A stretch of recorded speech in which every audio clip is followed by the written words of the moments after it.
إن أعجبك الفيديو لا تنسى الإعجاب والاشتراك في القناة.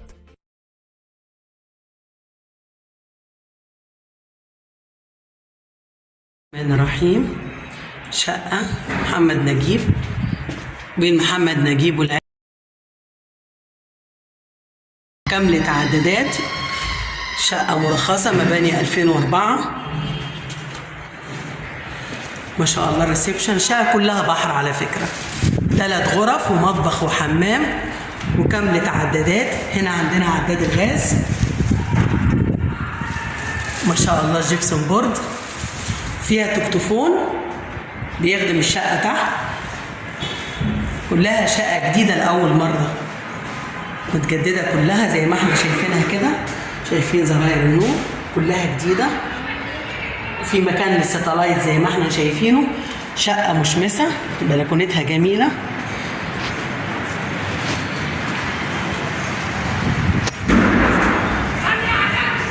ال3 غرف كلهم بحر، ال3 غرف كلهم بحر ما شاء الله. جيبسون بورد جديد وجميل. مطبخ امريكان زي ما احنا شايفينه.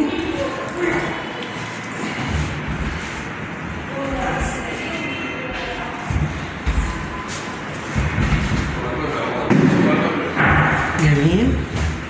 المطبخ كله متأسس فيه، المطبخ جاهز، ده موجود من المالك.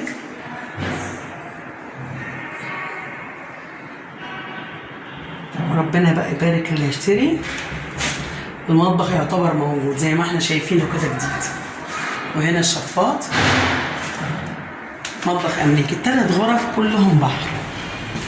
هنا عندنا حمام،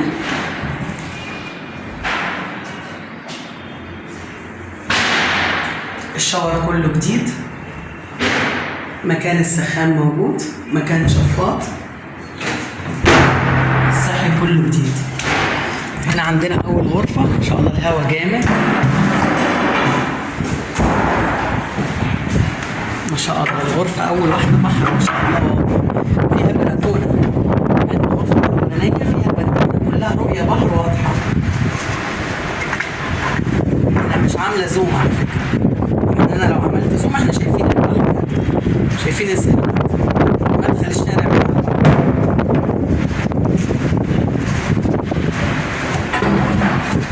باركين، الغرفة الأولانية جيبسون بورد ما شاء الله، هو جامد. الغرفة الثانية برضو باركين،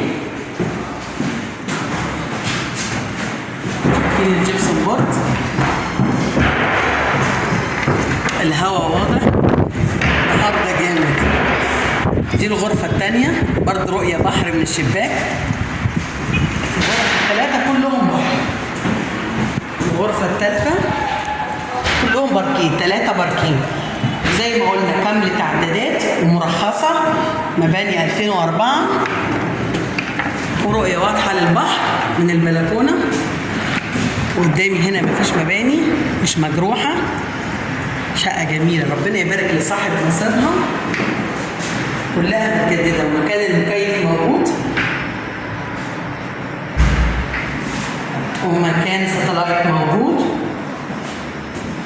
زي ما احنا شايفينه. شقة متأسسة كامل